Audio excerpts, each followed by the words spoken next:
और शिक्षा में घनिष्ठ संबंध है। किसी समाज की शिक्षा वहाँ के रहने वाले लोगों के दर्शन से बहुत प्रभावित होती है। शिक्षा और दर्शन एक ही सिक्के के दो पहलू हैं और एक दूसरे पर आश्रित हैं।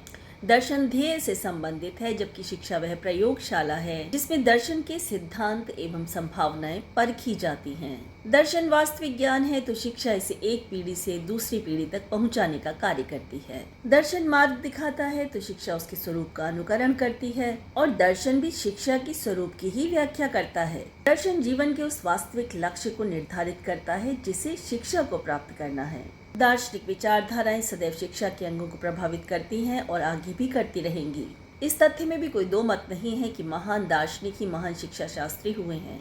शिक्षा के उद्देश्यों का निर्धारण भी दर्शन ही करता है। इसके अतिरिक्त यह शिक्षा की पाठ्य चर्चा, पाठ्य पुस्तकों व दर्शन विधियों के निर्धारण में भी सहायक होता है। अनुशासन, शिक्षक, शिक्षार्थी, विद्यालय सभी पर दर्शन का प्रभाव पड़ता है। ये आपने देखा कि दर्शन शिक्षा को किस तरीके से प्रभावित करता है। अब देखते हैं शिक्षा दर्शन को किस तरीके से प्रभावित करती है। शिक्षा दर्शन के निर्माण की आधारशिला है। यह हमें प्राचीन दर्शन से अवगत कराती है। शिक्षा दर्शन का गत्यात्मक साधन है। ये लक्ष्य को प्राप्त करने का एक साधन है। शिक्षा दार्शनिक सिद्धांतों को नया रूप देती है, या कहीं कि मूर्त रूप देती है, और शिक्षा दर्शन को नई समस्याओं से परिचित कराती है। निष्कर्ष रूप में कहा जा सकता है कि दर्शन, जीवन और शिक्षा तीनों ही एक दूसरे से जुड़े हुए हैं।